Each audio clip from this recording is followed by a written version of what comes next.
Boa noite.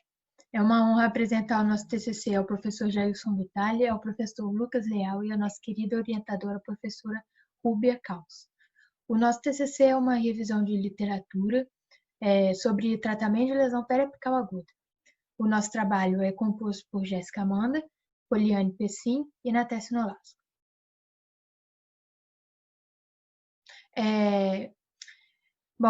Neste trabalho, nós tivemos o intuito de descrever o tratamento de uma lesão periapical inflamatória aguda com cirurgia periodontótica, enfatizando a importância do diagnóstico, a conduta adotada e o manejo com o paciente. Nós também buscamos falar sobre as indicações para esse procedimento e solucionar problemas que não foram resolvidos com o tratamento endodôntico convencional.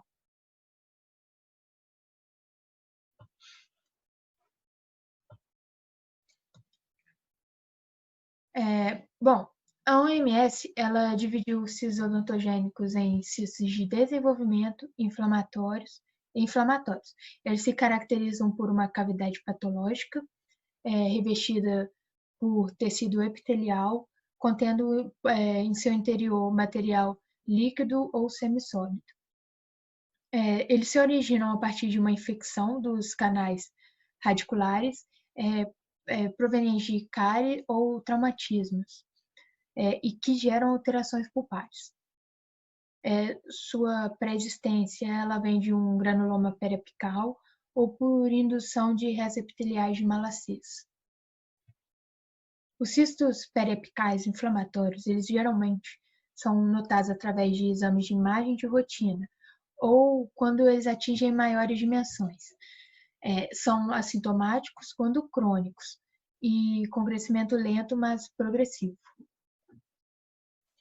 Existem vários métodos que são necessários para obter um correto diagnóstico, como o exame clínico, o exame por imagem como radiografia periapical, radiografia panorâmica, tomografia e também o exame histopatológico. Por mais que o tratamento endodôntico convencional ele tenha um ótimo resultado na maioria dos casos, existe também casos de insucesso, por causa de bactérias persistentes no interior do canal radicular. Isso possibilita o surgimento de lesões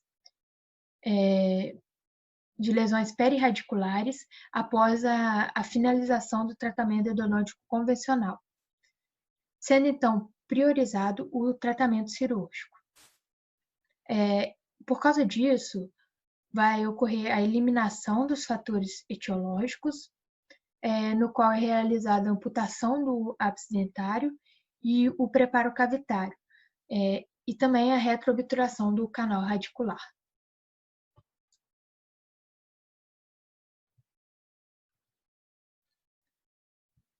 Os cistos eles são revestidos por um epitélio e observados nos ossos gnáticos. A odontogênese é o fator que explica essa ocorrência, pois os cistos se desenvolvem através de proliferação e multiplicação de resíduos epiteliais. Os cistos odontogênicos são subclassificados em cistos de desenvolvimento e inflamatório. Os fatores que levam à formação do cisto de desenvolvimento é desconhecido, enquanto que os cistos inflamatórios eles surgem por causa de uma ação inflamatória local. Os cistos são lesões assintomáticas que podem atingir grandes dimensões, provocando deslocamento dentário e expansão óssea. E quanto mais precoce for o diagnóstico, menos agressivo vai ser o tratamento cirúrgico. Além da inflamação de origem microbiana da polpa dentária, referente ao ápice de um dente desvitalizado, pode também ocorrer por fatores de diagnóstico incorreto, falhas técnicas e falta de habilidade profissional. Os cistos periapicais apresentam uma alta frequência em pacientes do sexo masculino, entre a quarta e a quinta década de vida, e aproximadamente são 2 vezes mais frequente em pacientes brancos do que em pacientes negros. E aproximadamente 40% das áreas radiolúcidas periapicais são cis e 45% são granulomas.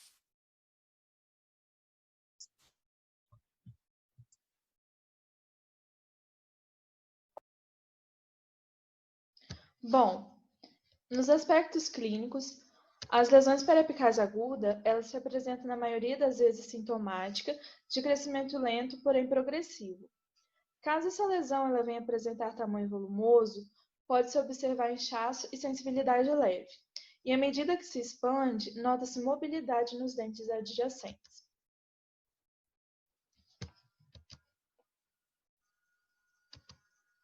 Nos aspectos radiográficos, os cistos odontogênicos inflamatórios, eles podem apresentar semelhanças radiográficas com outras lesões, como, por exemplo, o cisto dentígeno, ameloblastoma, tumores odontogênicos ou granulomas.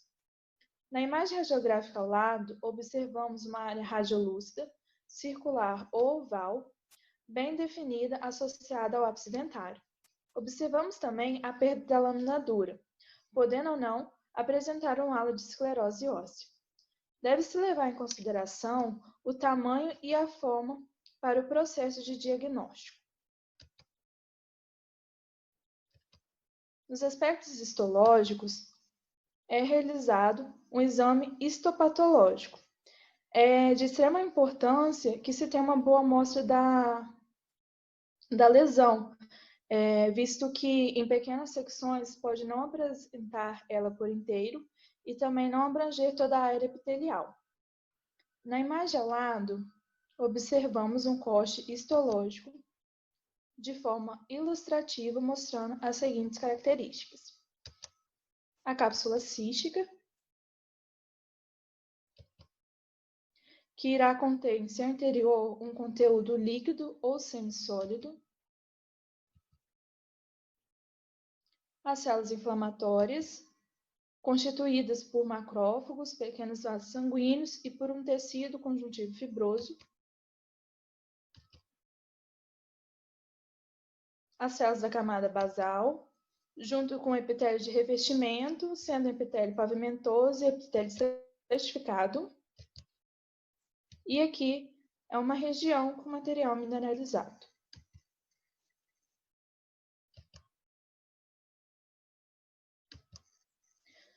Temos essas informações, podemos passar para o diagnóstico complementares. Lembrando que a clínica ela é soberana a qualquer exame complementar. O dente no qual o cisto se originou, ele não responde ao teste pulpar térmico e elétrico. Ele pode responder ao teste de percussão. Por isso, é necessário lançar mão dos exames de imagens. Como já dito, a radiografia periapical ou a radiografia panorâmica ou a tomografia computadorizada de feijão. Sabendo que o exame radiográfico ele não é conclusivo, ele apenas nos sugere a localização e as possíveis lesões, é realizado uma biópsia incisional ou excisional da lesão, que irá passar pelo exame histopatológico, onde irá obter o diagnóstico. Com tudo isso, podemos traçar um plano de tratamento. O procedimento cirúrgico ele estará indicado quando não se consegue resolver os problemas através do tratamento endodôntico convencional ou quando este não é possível. É importante ressaltar que o tratamento endodôntico convencional ele tem condições, sim, de fornecer que o organismo possa se curar daquela doença pulpar e restabelecer novamente as suas condições estéticas e funcionais do dente. Então, quando isso não é possível, é apresentado algumas modalidades cirúrgicas, como a curetagem apical, a enucleação, a apsetomia, a cirurgia com obturação simultânea, a obturação retrógrada ou a retroinstrumentação com retroobturação. O procedimento cirúrgico é um procedimento eficaz e com alto índice de sucesso, visto que, quando bem realizado e indicado.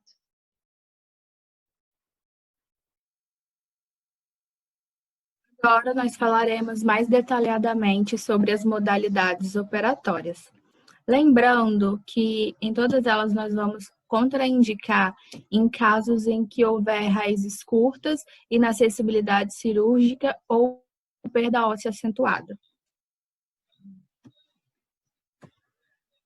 A curetagem apical, ela consiste na remoção de todo o tecido de granulação, bem como o exudato, gutta-percha em excesso, que se encontra na região do periápice, sem a necessidade do corte cirúrgico dos ápices radiculares, porque esses podem ser preparados com as pontas ultrassônicas para posteriormente ser realizada a retroobturação.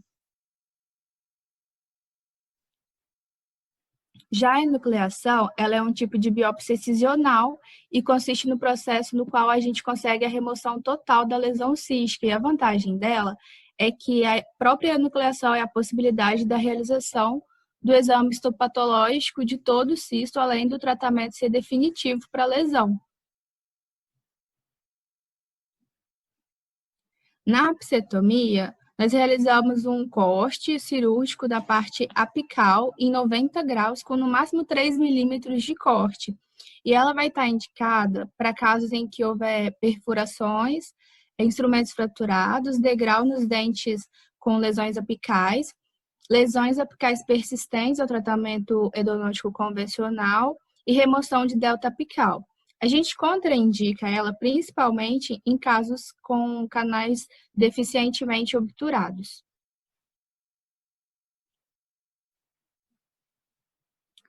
Na cirurgia com obturação simultânea, a gente faz a obturação do canal durante o ato cirúrgico mesmo, e a gente vai indicar quando houver risogênese incompleta, instrumentos fraturados, próteses com pino ou perfurações das raízes. E a gente vai contraindicar no caso de inacessibilidade cirúrgica e do canal.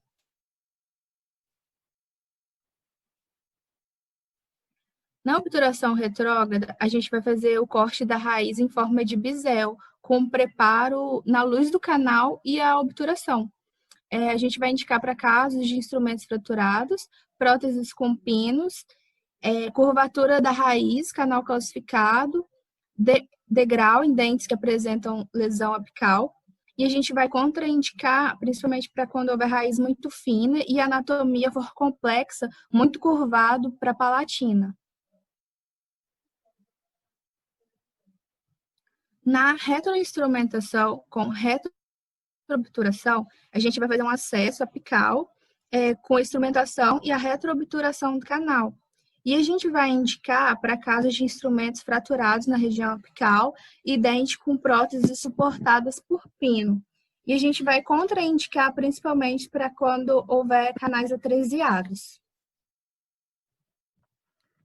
Na nossa discussão, segundo Calhento Manarini Vieira, 2013, o cisto periapical inflamatório possui um comportamento assintomático e de crescimento lento, na maioria das vezes, com uma frequência maior em pacientes do sexo masculino entre a quarta e a quinta década de vida, segundo Neville et al. 2009, e relativamente maior em pacientes brancos, segundo Neto, Danese e Amper 2004.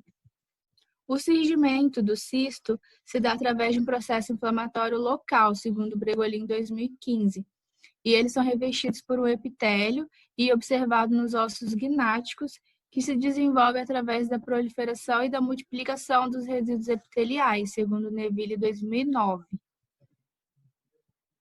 Existem diversos métodos para nos auxiliar para um possível diagnóstico da lesão, como, por exemplo, os exames de imagem, sendo eles a radiografia periapical, a panorâmica ou a tomografia computadorizada, segundo Moraes e Rodrigues, 2010. A imagem radiográfica e o tamanho da lesão não devem ser levados como diagnóstico conclusivo. O diagnóstico definitivo só vem após o histopatológico, de acordo com o Silva et al. 2019. No Neville 2009, ainda diz que o dente o qual a lesão teve origem não responderá ao teste pulpar, térmico nem elétrico. Os índices de sucesso e de insucesso das cirurgias periodônticas são bastante variáveis. França et al., 2019, afirmam que quando não é possível resolver o problema através do tratamento endodôntico convencional, por causa da existência de bactérias no interior do canal, a gente faz uso da cirurgia periodôntica para solucionar o problema.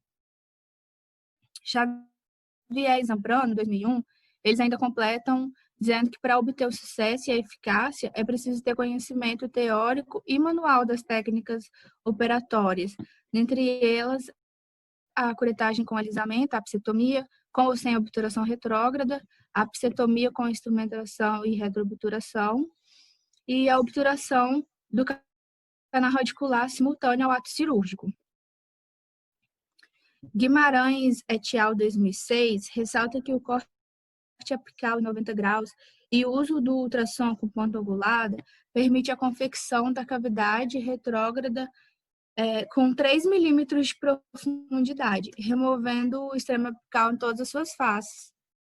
Vieira, 2008, diz que a cirurgia mostra-se um procedimento eficaz com um alto índice de sucesso, quando bem realizada e indicada, demonstrando ser um complemento aos tratamentos endodônticos convencionais que apresentaram falhas durante o processo de cura e não obtiveram resultados satisfatórios com retratamentos.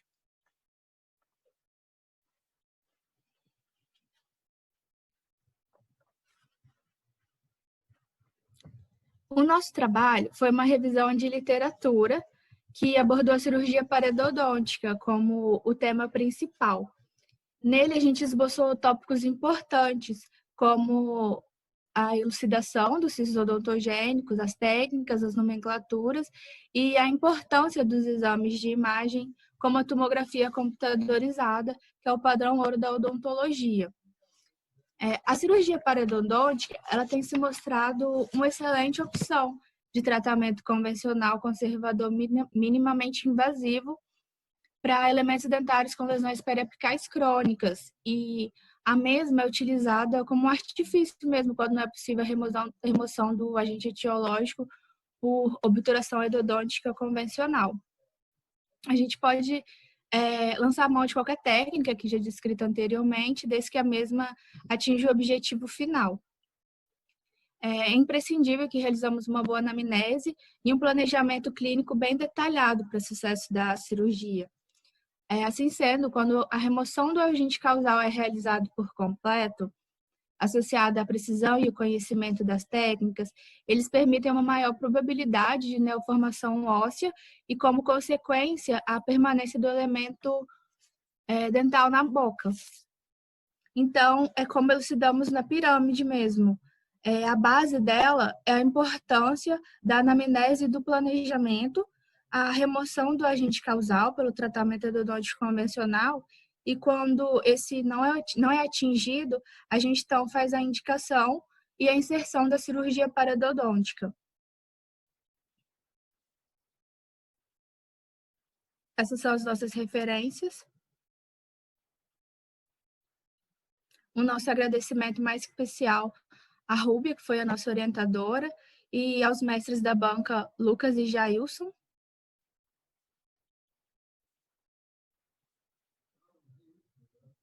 Obrigada.